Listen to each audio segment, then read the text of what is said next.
Bihari.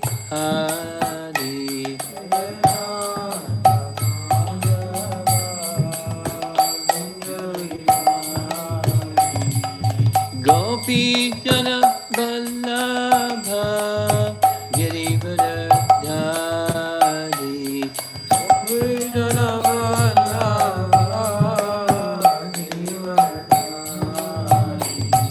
Gopi Jana Vallabha Girivardhari.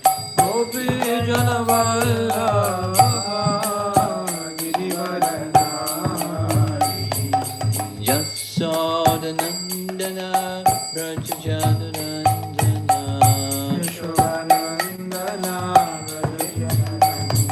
Yasodanandana Brajajanarandana. Yashodanandana Jamuna Tira Vanam Chadi. Jamuna Tira Vanam Chadi.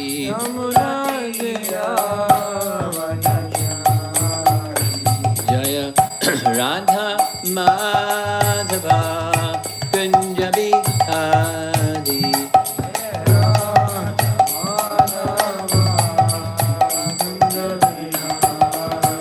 Jaya Radha Madhava Kunja Bihari.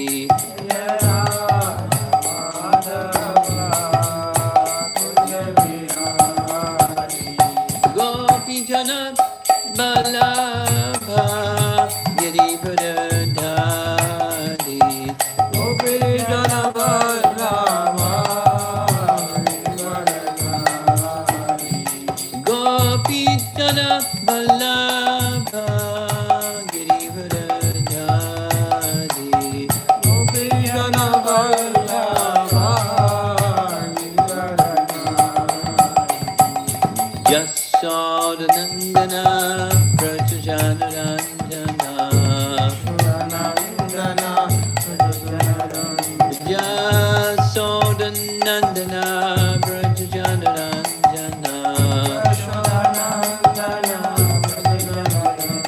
Jamuna Tira Vanam Chadi. Jamuna Tira Vanam Chadi.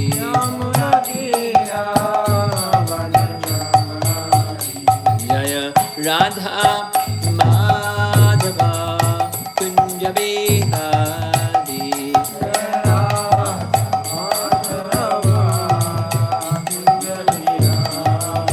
Jaya Radha Madhava Kunja Bihari.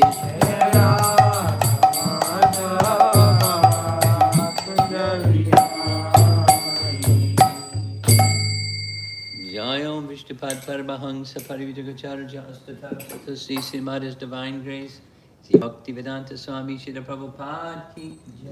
Ananta Koti Vaishnava Ki Gaur Premanandi.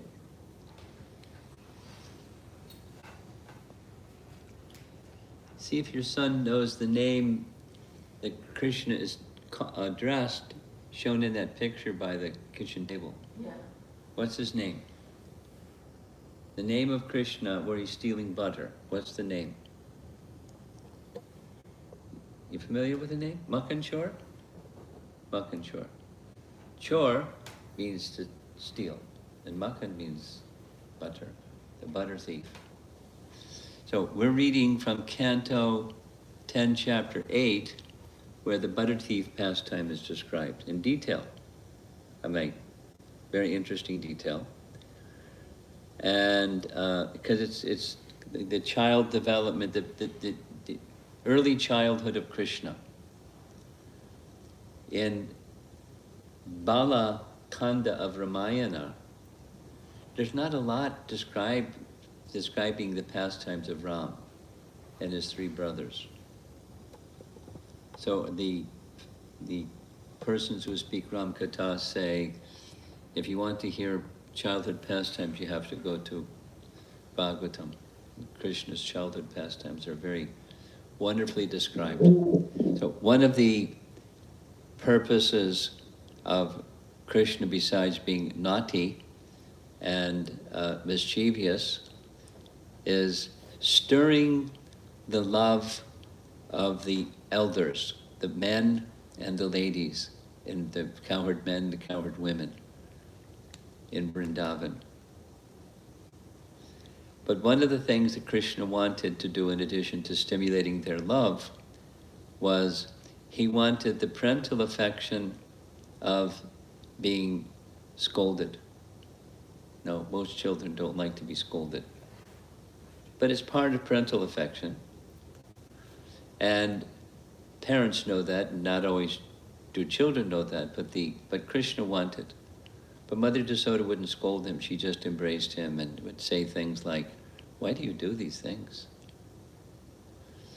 But he wanted her to scold him. So he did something that would cause her to scold him. He ate dirt. You know that pastime? Krishna ate dirt. You want to hear the pastime?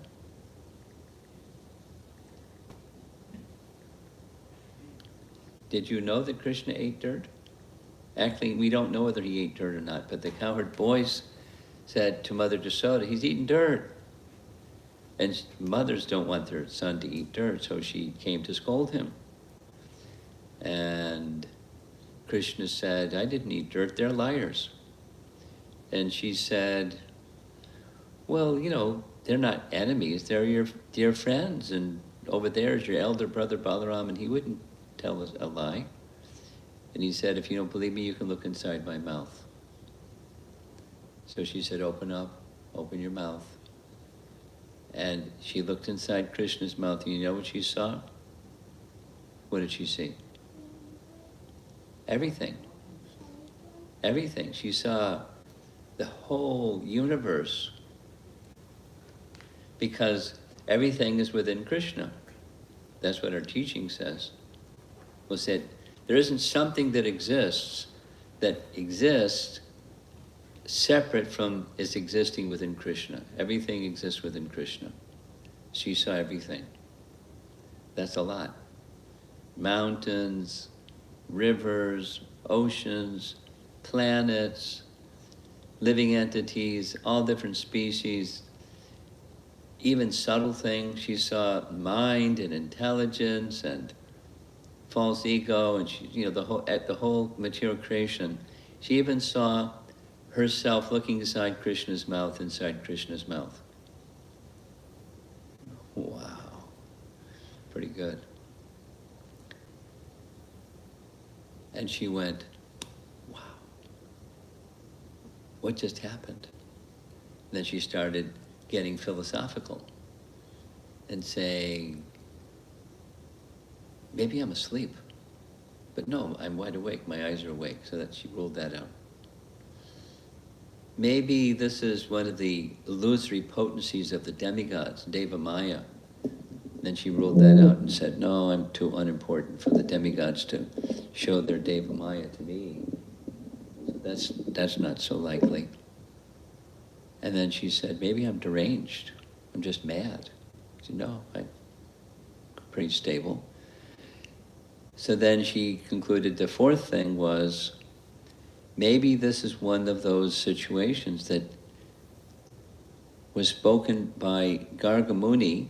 Gargamuni is an astrologer who did the name-giving ceremony for Krishna. And one of the things he said during that name-giving ceremony is, your son, Nanda, will exhibit powers like Narayan. He didn't say he was Narayan. He doesn't say he wasn't Narayan. He just said he'll have powers like Narayan. So maybe this is Narayan's powers that have invested in such a way that my son is showing all these amazing things. And then her mood changed, and she started praying to Narayan. Oh, Supreme Lord Narayan, this and that and the other thing, please protect my child, because her motherly affection started taking over. After seeing this most amazing vision, she started forgetting it all because of her motherly affection. And the Acharyas explain, Krishna wanted, okay, she scolded me now I want her motherly affection in a different way, but she was too awestruck. So he covered her with his Yogamaya, she forgot what she had seen, and her motherly affection, her Vatsalya rasa, or Vatsalya prema, started overwhelming her. And then she started saying some other things. There was like a whole series of, she was very confused.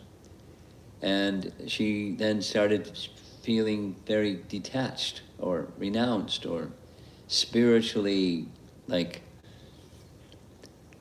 this is not my son, and Nanda is not my husband, and I'm not the queen ruling over all the residents of Vraja. I'm just this insignificant servant of Narayan. And all I know is I must take care of my son.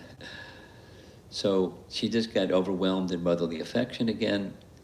And then Shukadev Goswami is narrating this, and he concludes his narration saying that the Vedas teach about the Lord in this feature, that feature, the other feature, the other feature. Different portions of the Vedas speak this way, that way. But Mother Jasoda, she's beyond all that.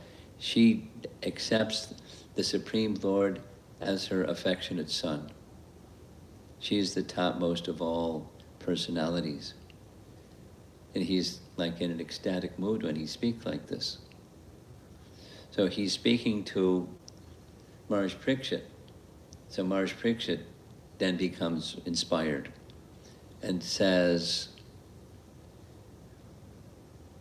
who are Nanda and Jasoda? What, in their previous lifetimes, what piety and austerities did they undergo to come to this stage where they have such love for Krishna? Unprecedented love for Krishna.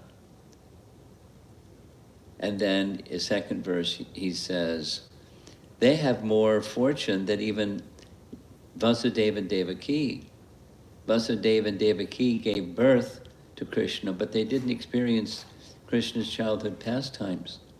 And Nanda and Jasoda were immersed in the entire pastimes of Krishna during his childhood, which are so wonderful that just by hearing them, just by remembering them, like we're doing right now, all the darkness of the age of Kali will be gone, which connect with some very important teaching in the beginning part of the Bhagavatam, that after Krishna's departure, shortly after Krishna's departure, Kali Yuga begins. And when Kali Yuga begins and Krishna is absent, it's not nice. But persons who are in this age of Kali can get light as brilliant as the sun from this Bhagavatam. Krishna appeared in the form of Srimad Bhagavatam. So in response to his question, which was, what activities have Drona and Nanda and Yasoda Nanda and Yasoda undergone in their previous lives to come to the stage of love for Krishna like they have. Shukadev Goswami starts telling in 4 or 5 verses a little history.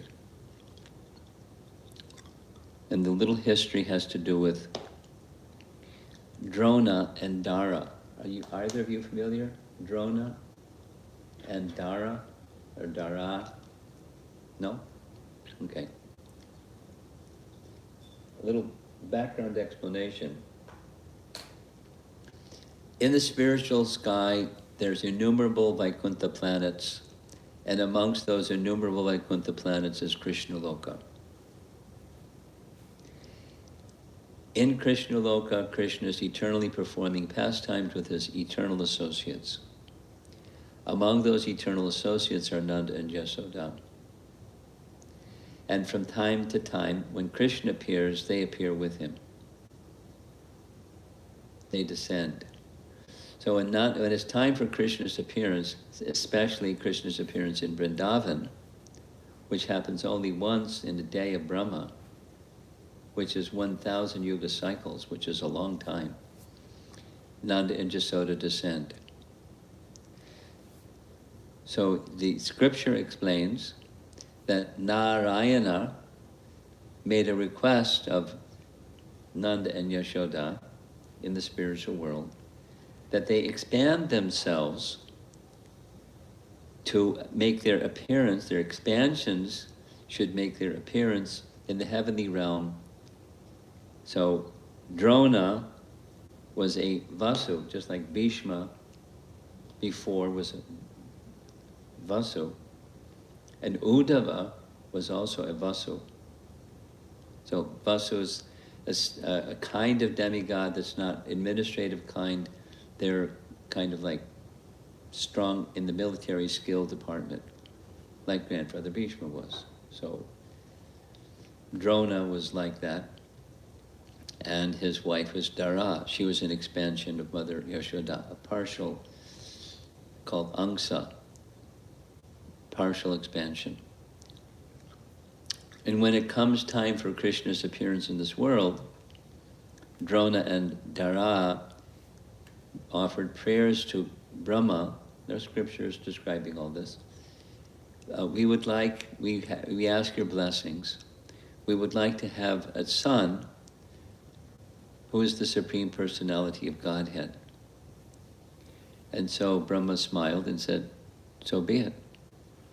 Very soon Krishna will appear on earth, so you should appear also, and you can become mother, father. Now the detail that's explained is, Drona, his partial expansion, entered into the body of Nanda. Dara, her partial expansion, entered into the body of Yashoda. So when Krishna appeared as the son of Nanda and Yashoda, those two, Drona and Dara, were also acting or in the role, experiencing the parental affection towards Krishna in Vrindavan. And then when it came time for Krishna's pastimes to conclude, much as he did with the residents in Dwarka, he sent them back to the spiritual world. The manifest pastimes were concluded. In Braj, he did the same thing. And so at that time, Drona and Dara were sent back to their expansion, the forms from which they were expanded in the heavenly realm. But they participated in Krishna's pastimes, at least while they were manifest in this world. So that's what's being discussed. We're going to go right to the reading now. But Sukadeva Goswami speaks about Drona and Dara. And Drona and Dara, offered prayers to Brahma and making this request. Here's the text. This is now Canto 10, Chapter 8, Text 49. Drona and Dara said to Brahma, please permit us to be born on the planet Earth so that after our appearance, the Supreme Lord, the Personality of Godhead, the Supreme Controller, and the Master of all planets will also appear and spread devotional service, the ultimate goal of life, so that those born in this material world may very easily be delivered from the miserable condition of materialistic life by accepting this devotional service. And since this is chapter 8, Prabhupada was still writing commentaries. This is his commentary. And then we're going to read some other commentaries of other predecessor acharyas.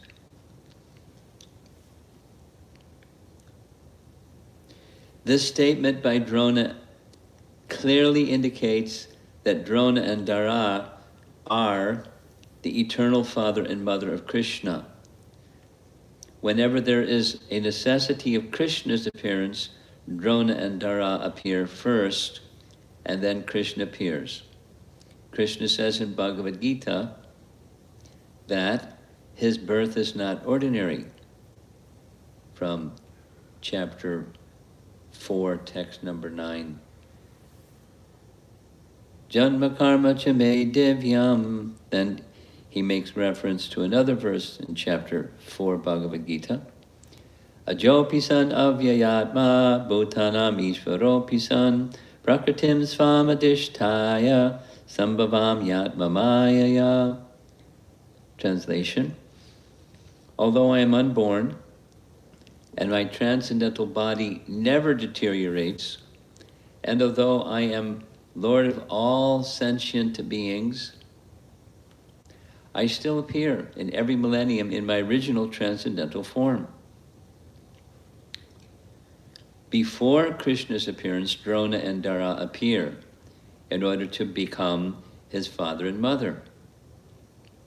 It is they who appear as Nanda Maharaj and his wife Yashoda. In other words,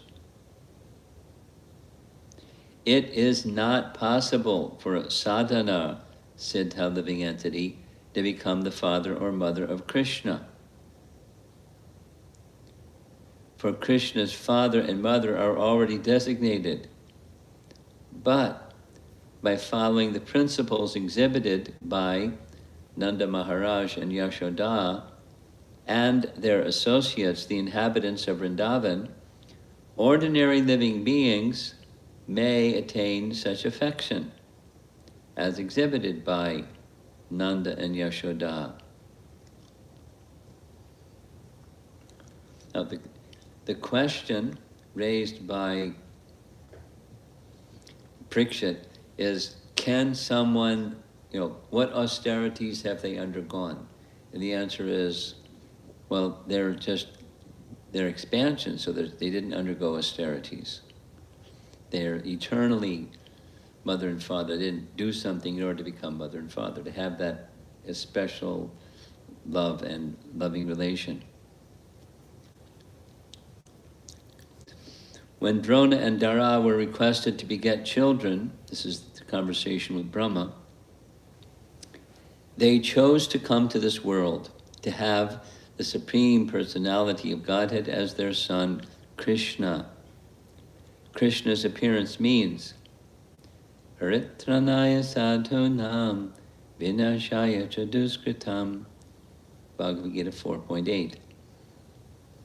The devotees are protected and the miscreants are vanquished. Whenever Krishna comes, he distributes the highest goal of life, devotional service. He appears as Chaitanya Mahaprabhu for the same purpose, because unless one comes to devotional service, one cannot be delivered from the miseries of the material world. Dukkhalayam ashashvatam. Bhagavad Gita 8:15, where the living entities struggle for existence. The Lord says in Bhagavad Gita 15:7, Mamivangsha jiva loke jiva bodha sanatana manakshasthani indriyani prakritistani karshati. Translation: the living entities in this conditioned world are my eternal fragmental parts. Because of conditioned life, they're struggling very hard with the six senses, which include the mind. The living entities are struggling to become happy, but unless they take to the bhakti cult, their happiness is not possible. Krishna again clearly says, Ashadadana purusha dharmasyasya parantapa aprapyamam nivartante mrityu samsara vartmani. Translation: those who are not faithful on the path of devotional service cannot attain me, O conqueror of foes, but return to birth and death in this material world. Bhagavad Gita chapter 9, text 3. Paragraph. Foolish persons do not know how risky life is here if one does not follow the instructions of Krishna. The Krishna consciousness movement, therefore, has been started so that by practicing Krishna consciousness, one can avoid the risky life of material existence. There is no question of not accepting Krishna consciousness. It is not optional. It is compulsory. If we do not take to Krishna consciousness, our life is very risky.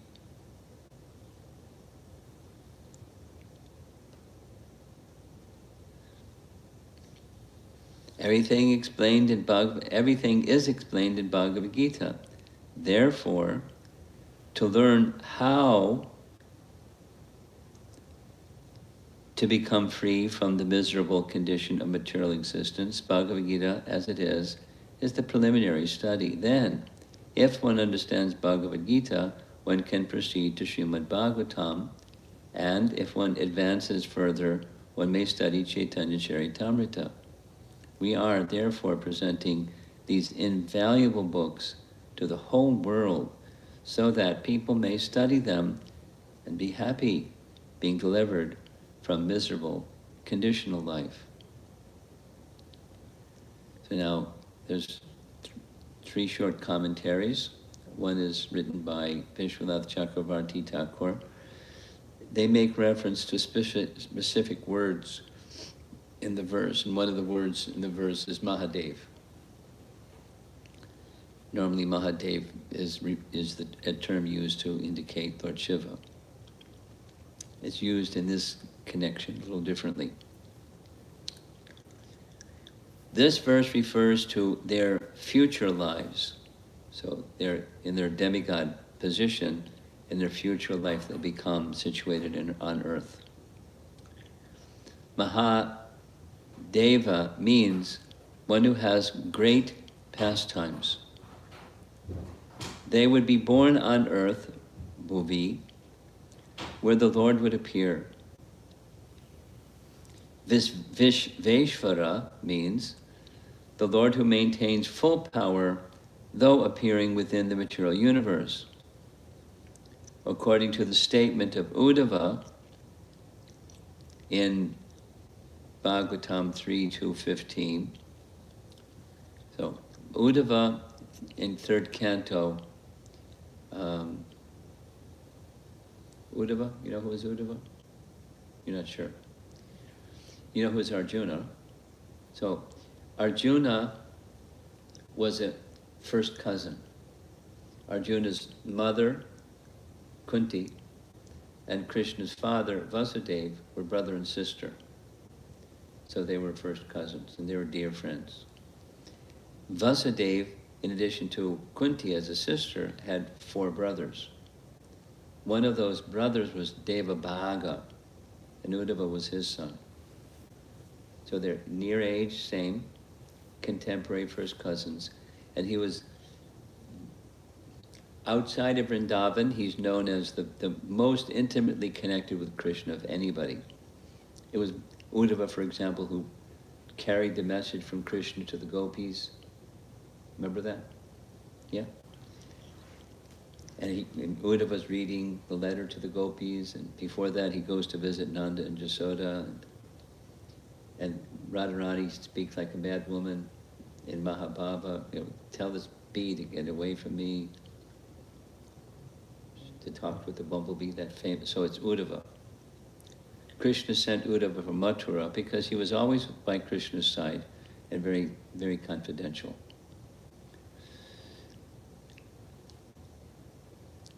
Krishna speaks Bhagavad Gita to Arjuna. Krishna spoke Uddhava Gita to Uddhava.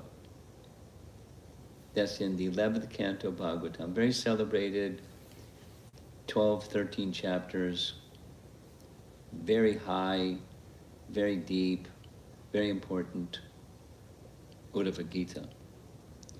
So after Krishna spoke Uddhava Gita, he told Uddhava, very soon I'm going to end my pastimes,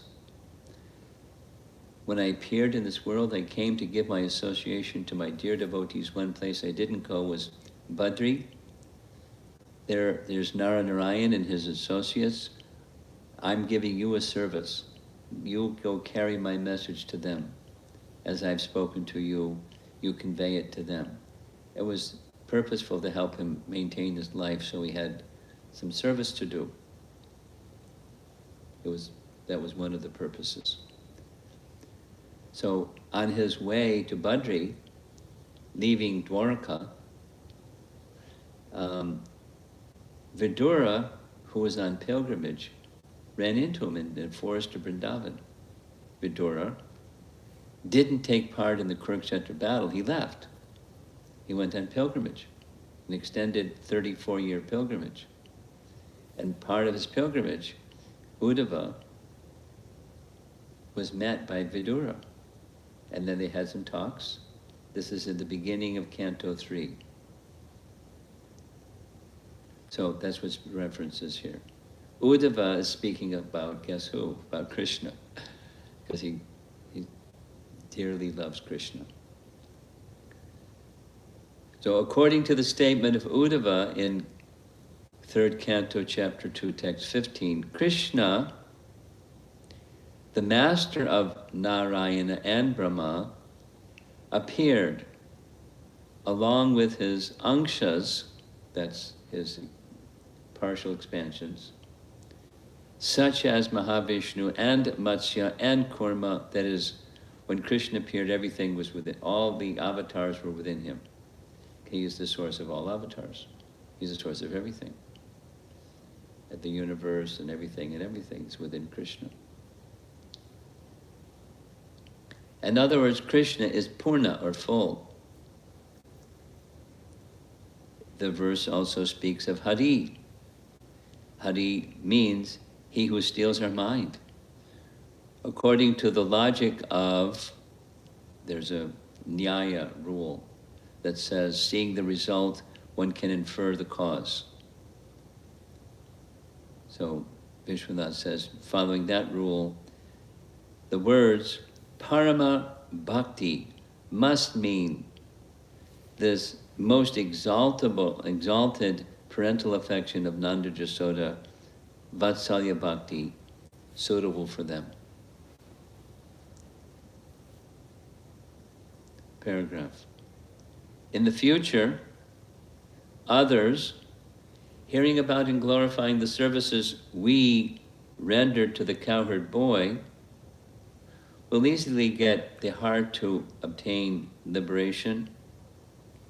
In this way, Drona and Dara performed pure sadhana bhakti, praying for pure prema bhakti. That's what they were asking. They were elevated sadhakas, practitioners, but like you, they were feeling, we're not there yet. And so they were praying to Brahma for not just elevated sadhana, but they wanted prema bhakti. And to have Krishna as their son, it had to be prema bhakti. So that's what they're asking for. Their love was unlike the bhakti of Sutapa and Prishni, who performed bhakti mixed with austerity and yoga. Sutapa and Prishni? Familiar? No? Okay. Well, let's go to Canto 10, Chapter 3. Krishna appears in the prison house of Kamsa as the son, the 8th child of Devaki. He appears in this Vasudeva four-arm form. And Vasudeva offers his prayers, Devaki offers her prayers, Krishna replies. In Krishna's reply, he says, "You pleased me very much by your pure devotion. I've appeared in previous colors, red, white, and blue, red, white, and yellow, and now I'm appearing in this color of sham, blackish complexion. And in previous lifetime, you were the married couple in Satya Yuga. You were Sutapa and Prishni. You underwent long austerities to have me as your son. I appeared in this very same form and told you, not only I'll appear as your son, but for 3 lifetimes, I'll appear as your son. Sutapan and Prishni. So Sutapa and Prishni performed bhakti mixed with austerity and yoga. This was explained previously. The results of their bhakti was also seen. Prishnigarbha became their son. And then in the next life, it was Kashyapa and Aditi, and Vamana became their son. But then they want not just the Aishvarya opulent feature that's the result of elevated sadhana and austerities. They wanted pure, unmixed with anything bhakti. They wanted that. That was their prayer. That was their hankering, their aspiration. We're not there yet. We want to. But they're pleading for mercy. That's what the verse is. Text 49. Jiva Goswami makes his commentary this way. Although as portions of Nanda and Yashoda, they were qualified for the sweetness of the Lord. Sweetness is a term used by our acharyas to contrast Braja and Vaikuntha. Braja has this overwhelming degree of sweetness, or madhurya. And it's when one sees, like Mother Jasoda saw in Krishna's mouth, the whole universe, that's Aishvarya. She was so amazed. And so that reduced, momentarily at least, it reduced the sweetness, the intense parental affection that she has. Then Krishna wanted the sweetness, please. And so his Yogamaya covered her remembrance of the opulence that he just showed her. And she just got absorbed in the motherly affection again. That's their natural position. So that's what's being said here. That Drona and Dara, they had that eligibility. They weren't there yet. They weren't at the prema stage. They're at the sadhana siddha stage. But they're eligible for that sweetness. That's what's being said.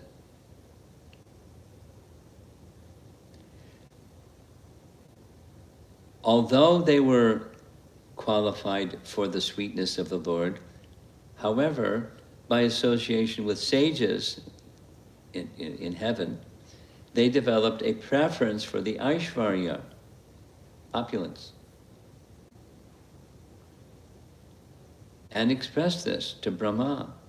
May we too, being born on earth, develop prema for the Lord with great attractiveness. Harau. Who, though the Lord of the universe, is also engaged in the highest play, Mahadeva. The bhakti we think is the highest. This bhakti of Nanda and Yashoda, is the highest, parama. It's just overwhelmed with sweetness, madhurya. This will be realized as parental affection when they become parents. Since it is said in Bhagavad Gita, as according to your surrender I respond. 4:11, Krishna says, Mami Vangsa Jiva Loke Jiva Bhuta Sanatana. So what's going on here? What's being said? Jiva Goswami is making the comment. They were expansions, partial expansions of Nanda and Jasoda, the eternal associates of the Lord, now residing in heaven. So they, because of that being expansions of Nanda and Jasoda, they had this natural sweetness of Nanda and Jasoda, kind of regard for Krishna. But having spent time in the heavenly realm, that diminished somewhat and became more inclined towards the opulence feature. So now they're praying to resume that sweetness feature. Just let us become the parents of the Supreme Lord, and who cares about the opulence of him? Because that's the highest. And because that's their hankering, just like yours, because of that hankering, Krishna will reciprocate. That's how it ends. Yayatam mam prapadyante. If you have that hankering, that kind of regard for Krishna, he'll reciprocate. Guaranteed, because it's his nature, he'll reciprocate. So what our hankering is very important, because that's what's going to happen, because he's very kind. Continuing, Jiva Goswami, from their prayer, Drona and Dara's prayer to Brahma, from their prayer which expresses giving up all other objects, it is understood that they previously had such bhakti. But though they had it, the prayer is made out of prema with great longing for that prema. Because prema's nature is never satisfied. Get ready. It's a long ride of being never satisfied. It's just the nature of prema. Uh-oh. Maybe you better not want prema. Because if you do. Similarly, Dhruva prays to Kuvera for bhakti. Dhruva praying to Kuvera. Dhruva. We know the Dhruva Maharaj story where Narada, and he does austerities, and Lord Vishnu comes and he offers prayers to Vishnu, and he touches him with his conch shell and all that, and then Vishnu says, I'm going to give you Dhruvaloka to reside in, and so forth. And then, he leaves. So he goes back, he becomes, he grows up, he becomes the next king. All this is described, Canto 4. He becomes the king, and some misfortune happened. The misfortune was that his stepbrother was killed while in a hunting expedition in the mountains, in the Himalayas. The yakshas killed him. So he got in a revenge mood with his armies, and he went to attack the capital city of the yakshas. And this big battle back and forth, and he was destroying the yakshas left and right. And Kuvera is the head or the leader of the yakshas. So, who is Prahlad's father? Uttanapada. Dhruva, I'm sorry. Dhruva's father is Uttanapada, and Uttanapada's father is Manu, Swayambhuva Manu. So Swayambhuva Manu came and gave him lots of lessons. And one of the lessons is, you've offended Kuvera. You're slaughtering not just the person who killed your stepbrother, you're slaughtering the whole community here. Stop. And for these reasons, those reasons. And you need to make amends with Kuvera, because you've made a big offense. And so Dhruva stops, and even before, knowing that Dhruva had stopped, Kuvera came to see him, and Kuvera expressed his pleasure that you're so submissive to Swayambhuva Manu, you just stopped. And then several other things. And I'd like to give you a benediction, Kuvera, to Dhruva. So Dhruva says, when thus asked to accept benediction from Kuvera, the Yakshiraj, the king of the Yakshas, Dhruva Maharaj, the most elevated pure devotee, who was an intelligent and thoughtful king, begged that he might have unflinching faith in and remembrance of the Supreme Personality of Godhead, for thus a person can cross over the ocean of nescience very easily, although it is very difficult for others to cross. So the statement here is similar to what Dhruva asked, Drona and Dara are asking. They're asking for that kind of prema.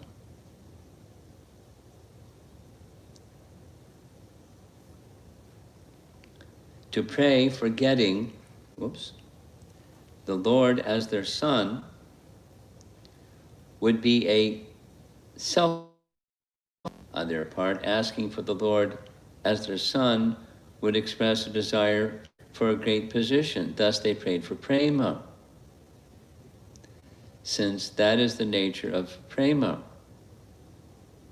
It cannot be otherwise. Paragraph, Krishna spontaneously responds to those who pray in this manner. So keep praying for prema. The verse shows the superiority of their sadhana, this is Drona and Dara, to that of Vasudeva and others who wanted the Lord as their son, since sadhana, practice, and sadhya, the fruit of that practice, should both be pure bhakti. Everyone should pray with the desire only for pure prema to the Lord, not with self-interest caused by envy found in the materialist.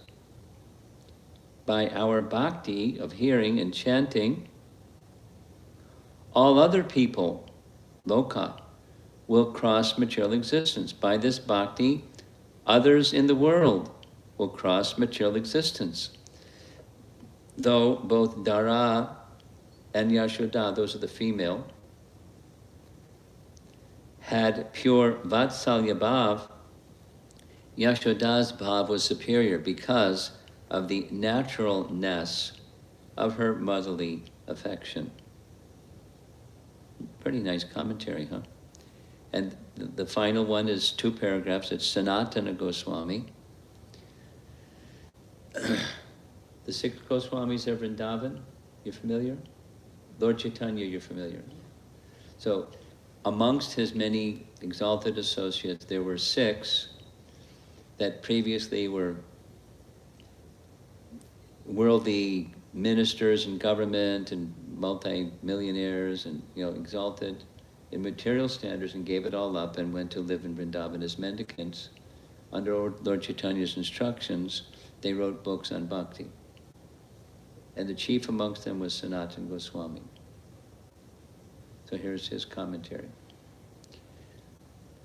May we have the highest bhakti when we are born in this world. Previously they had bhakti, but now they wanted intense, pure bhakti with affection for the Lord as their son.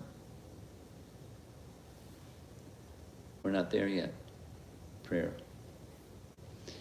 One attains the Lord as one's son from pure practice of bhakti, focused on that intention. We should have the highest bhakti for he who engages in the highest lila, play, Mahadeva, Krishna. The Lord appears in this world to play as a pastime. He is the Lord of all lords, Vishveshwarai. As the Supreme Lord, he is the avatari, the source of all avatars. He is directly the Lord of the universe, though he appears on earth, Bhuvi. And thus, he has great effulgence, Mahadeva, since he manifests unlimited powers, and thus he attracts the world, Harao. Final paragraph. By this bhakti, all people easily can cross the ocean of samsara, difficult to cross. This is a secondary result indicated by the word easily. A fire Then he explains that. A fire to be used for cooking easily drives away the cold. Or, by bhakti, all people can easily surpass the goal of liberation, which is hard to attain for others. Liberation is hard to surpass because it is glorified profusely by those desiring liberation. This statement discards liberation and glorifies bhakti. By our own bhakti, the power of hearing and chanting, others will be able to cross the ocean of samsara. So liberation is a secondary, and the primary is bhakti itself.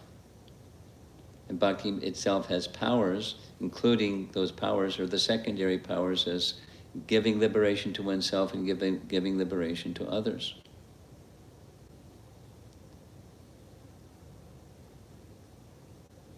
So they're very elevated, Drona and Dara. They're praying for this regaining, restoring their original natural, spontaneous, affectionate feelings of love for the personal God. It's natural in part because they're expansions of Nanda and Yashoda. That's who they are. And elsewhere we read Nanda and Yashoda, they're expansions of Krishna's own form. They're not living entities. They're not jivas. You can't become Yasoda or Nanda.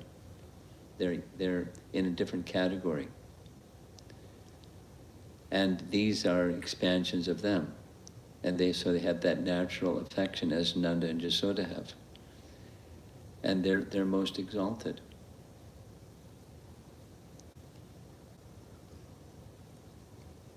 This concluding, the whole of chapter 8 is dealing with Krishna's childhood pastimes, which are especially appreciated by those who have parental affection.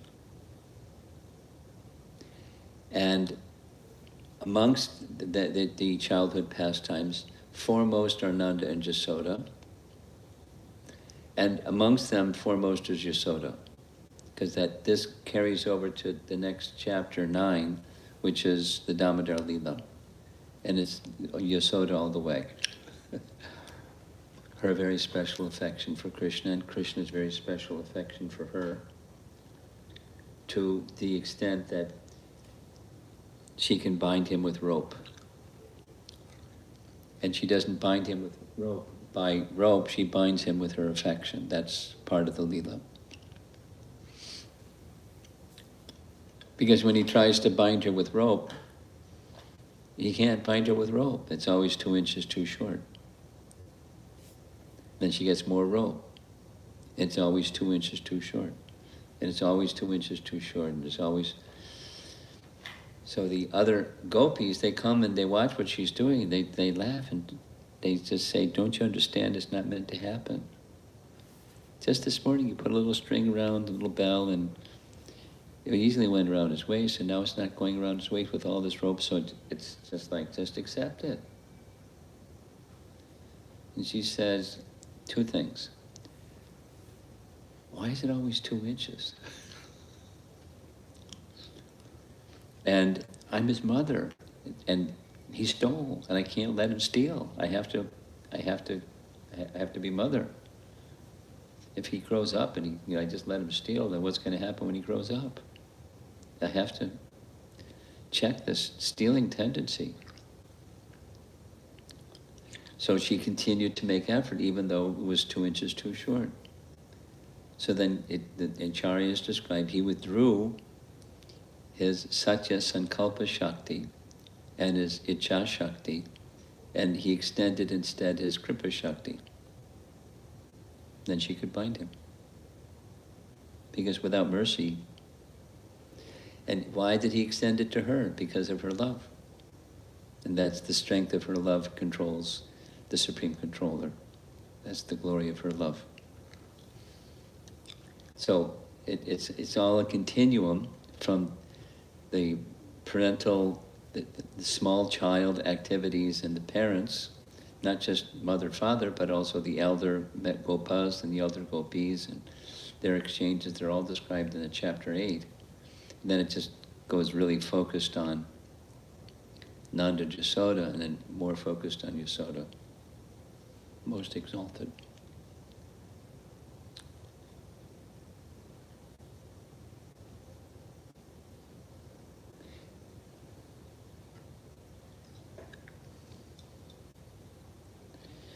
Srimad Bhagavatam is very nice. We can, by hearing, we can appreciate more about the object. And as we appreciate the object, it makes us more eager. Naturally so. Not like, in a material way, but in a spiritual way. He's so wonderful. And so when that which is so wonderful, one's thoughts go to that thing that's so wonderful. And whatever we're doing, what we're doing, it goes to that so wonderful. So it's, day in and day out. When you're in the kitchen or when you're in the workplace or when you're doing this or when you're doing that, thoughts go to that which is so wonderful and attractive. Bhagavatam is life-changing. That's my experience. The world around doesn't change. The way you experience the world around changes.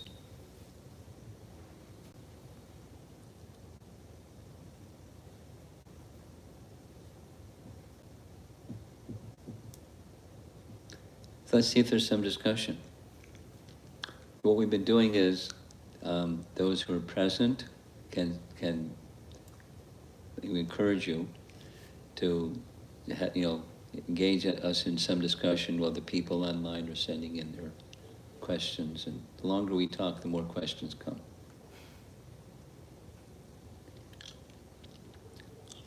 You have something? Yeah, Raj. Yeah. So, Raj, you said as bhakti basically surpasses the liberation and also the goal or objective of going back to God. If you have bhakti in the current state, basically that's what we need. That's what I think you mentioned about the prema.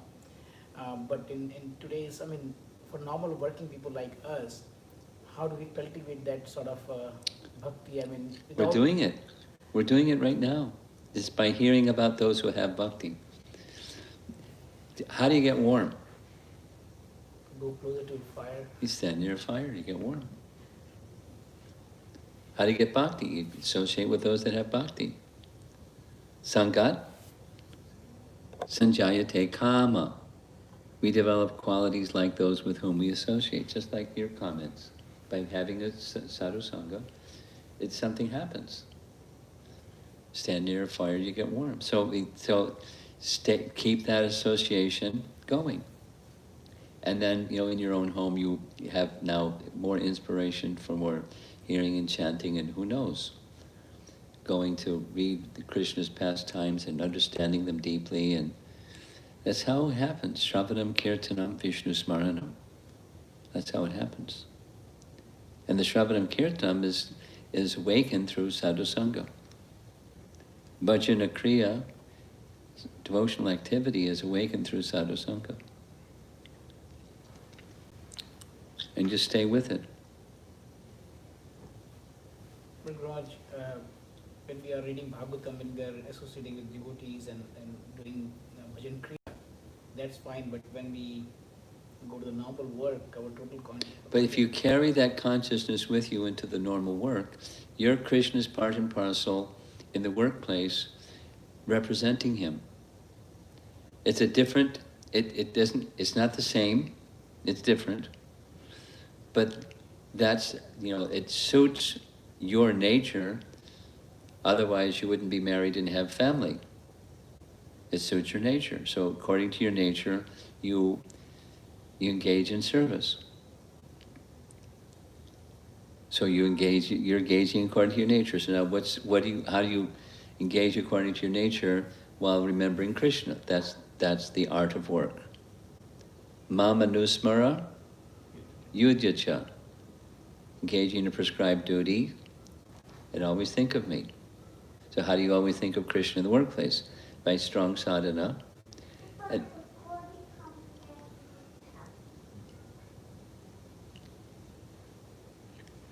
He's live. He's sitting on the YouTube screen. he's attending the class over there? Across that video I can share it. Okay. Okay.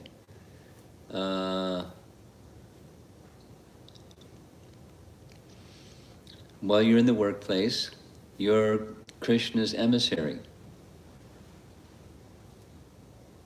You're an instrument of Krishna to profile or model the character and the quality of a devotee. So that you're carrying bhakti inside, you're living the character and quality of a devotee outside, and then there's the people in the workplace. Now, at least they can get to see, here's what a Vaishnava looks like. Because you're displaying it, you're exhibiting it.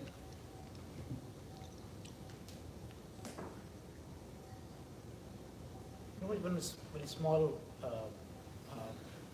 clarification. So, Dashrath Maharaj, and Kaushalya Mata, Lord Rama's parents, Yeah. they are not. They are also like spiritual. Their position is also. They're eternal associates of Lord Ram in Ayodhya. And they are different from Prashni. Yes, they're different. They're their own entities.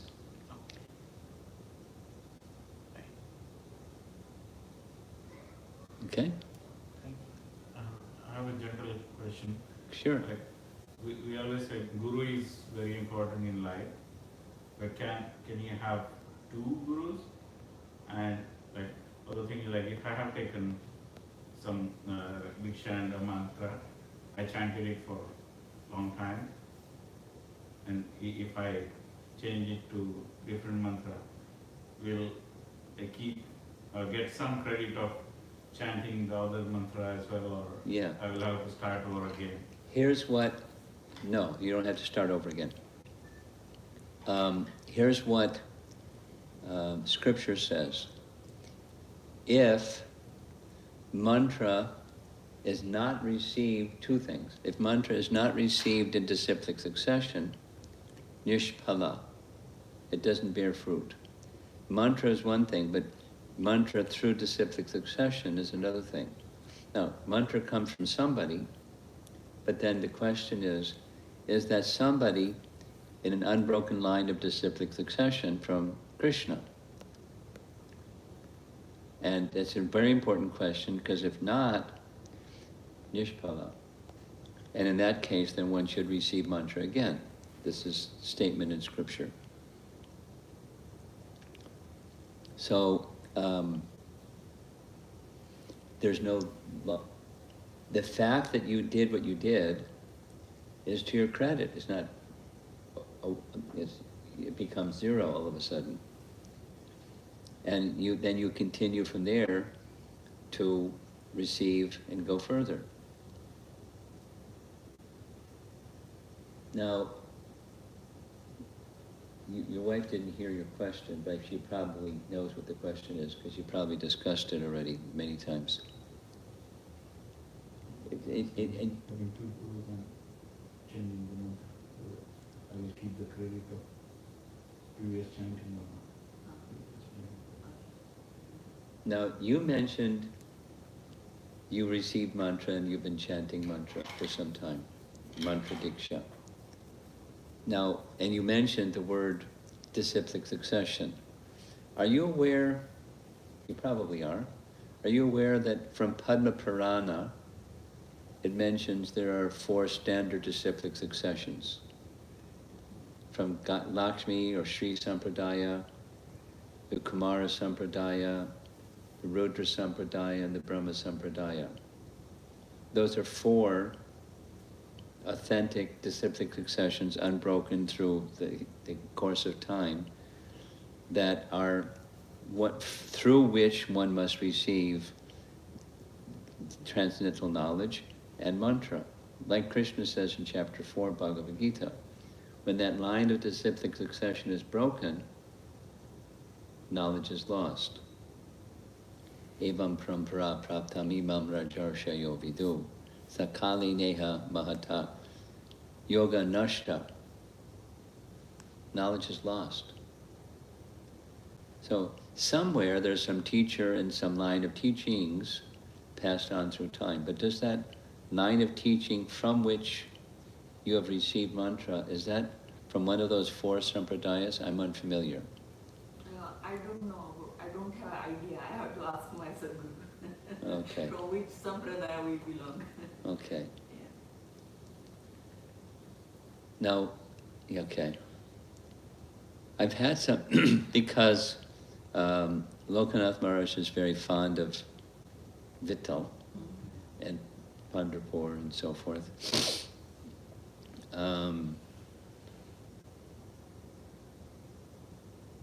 I've learned from him that, and also because we visited Pandharpur, I learned something about the line from which Vittal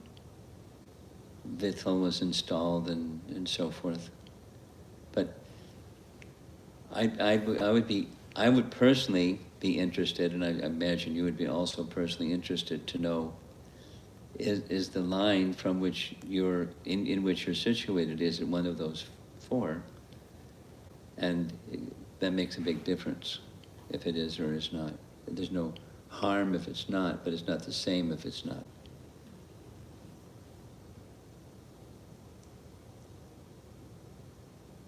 So, anything you'd like to ask from our discussion this evening? Not from this discussion, but apart from that. Okay, fine. Just want to ask, like, how to increase the deep Bhakti. love, deep bhakti towards Sadguru, towards Lord. And other question is, how whenever some negative thoughts or when my mind becomes upset while doing sadhana, how to overcome that?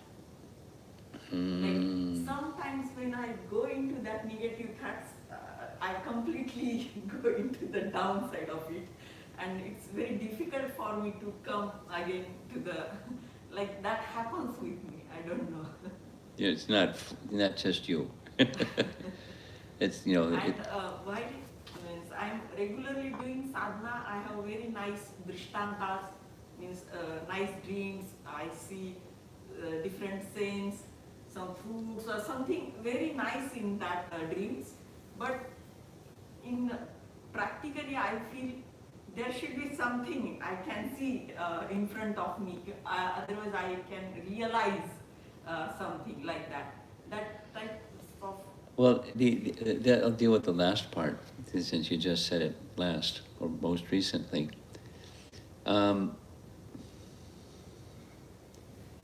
There's a teaching that goes like this.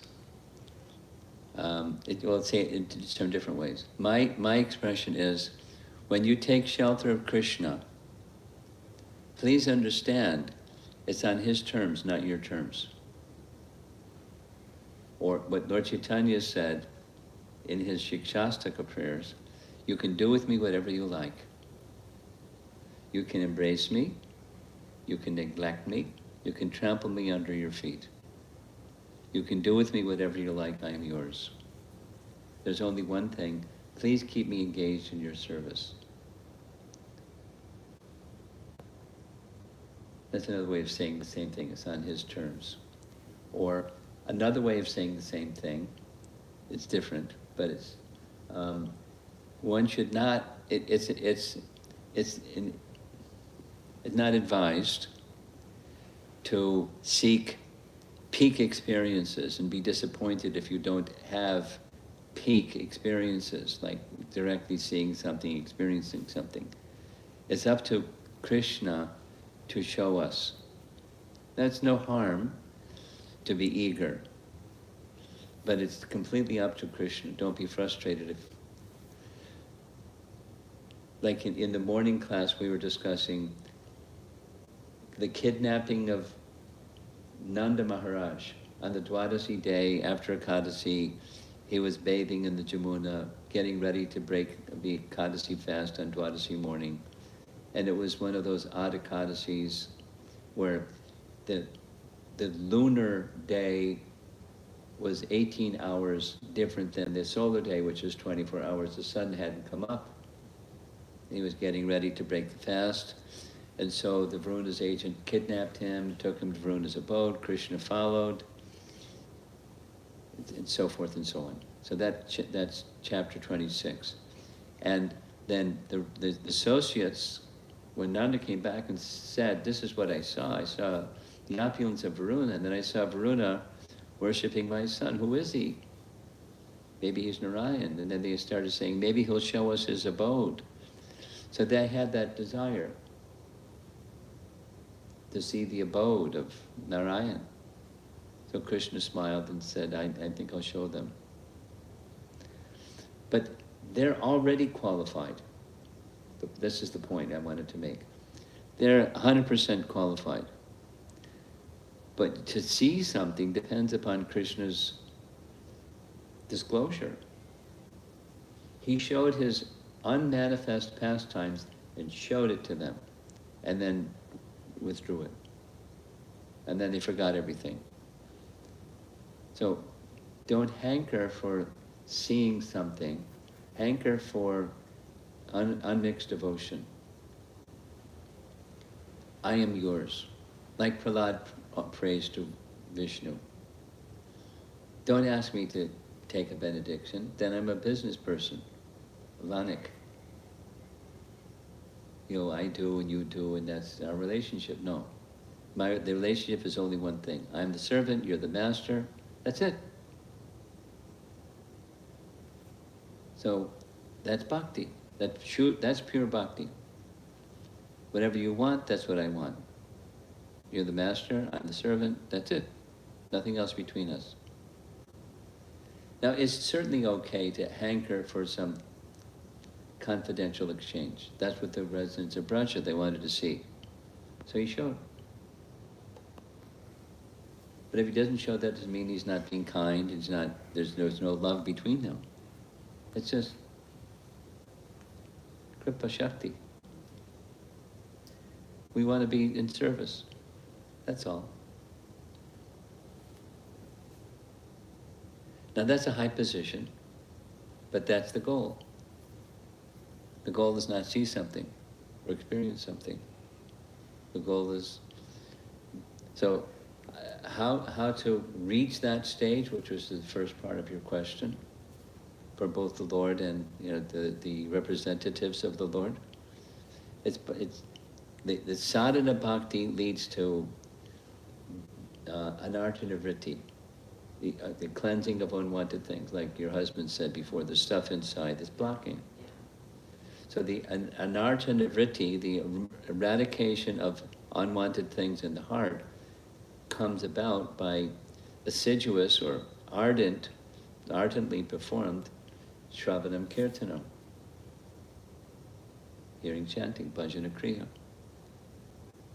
With faith in the process, the heart becomes cleansed. It takes some time. Because who can say how long we've been in the material world, how many lifetimes? So we have to be enthusiastic, but we also have to be patient with faith in the bhakti process. So how is the faith in the bhakti process? We read the verse, Ashradadana Purusha, Dharmasyasya.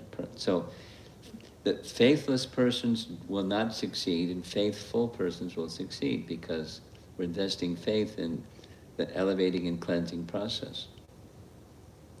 While cleansing is going on, the awakening of our dormant consciousness, there's positive and negative.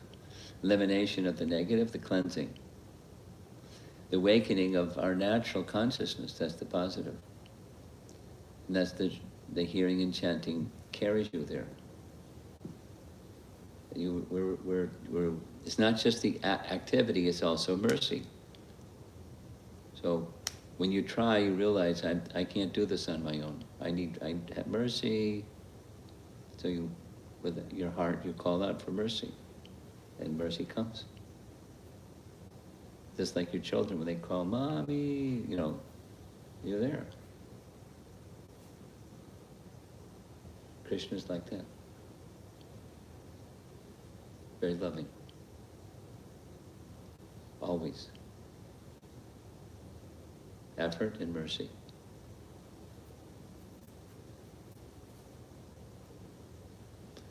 Online questions? Yeah, we have a couple. First one is from Sanagata Das. If Yashoda and Nanda are Nitya Siddhas, and if Drona and Dara are their expansions, how did they become Salaka Siddhas?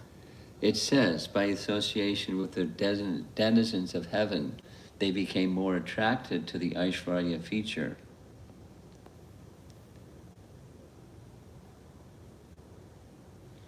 Next question is from Prakash Narayan Govindan. He asks, a question on mantra upasana. Oh boy. Okay. I find memorizing Sanskrit mantras very difficult, almost impossible, despite trying so many times. Sorry. I might be born as an animal in the next life because anything is possible. I want to use mantra upasana, as you said, it'll help me in that situation. Should I try to learn the basics of Sanskrit so that I can learn Brahma Samhita and other upasana mantras? No, you don't need to learn Sanskrit. You just recite, using Prabhupada's phrase, entering into the spirit of the hymn. So if you recite, I know persons that daily, one of the things they do daily is they recite Brahma Samhita, and it just grows. You become, it's like the back of your hand. You don't have to think about it. It's just the back of your hand is there. So the mantra, the Brahma Samhita mantras are there, and then you start becoming more familiar with the meanings of the words, and you enter into the mood of the meaning of the words, and it becomes your heart. And then it's not just memorization, it's your heart. That's how. Regular. And you do something regular, it becomes second nature.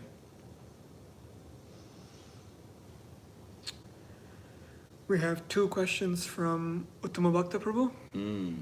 First one, if a desire to give a book by a devotee is greater than the desire to reject it by an individual, the book will be accepted. Is that correct? Well, there's other factors. Depends on whether it's raining or not. I mean, it depends on there's other factors involved, not just those two. Second question. Narada Muni is extremely merciful to visit even the lowest of the lowest. Is it possible to get a visit from him by his unconditional mercy? Well, if you're the lowest of the lowest, I guess it's possible.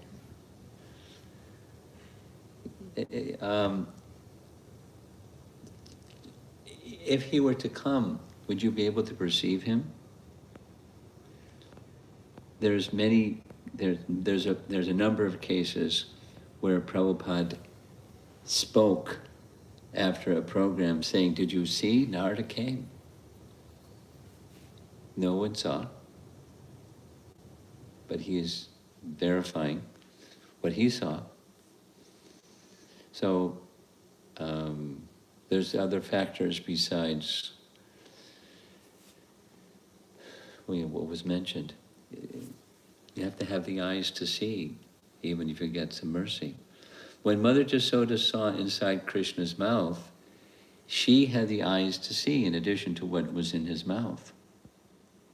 And otherwise, without the eyes to see, she would not be able to see.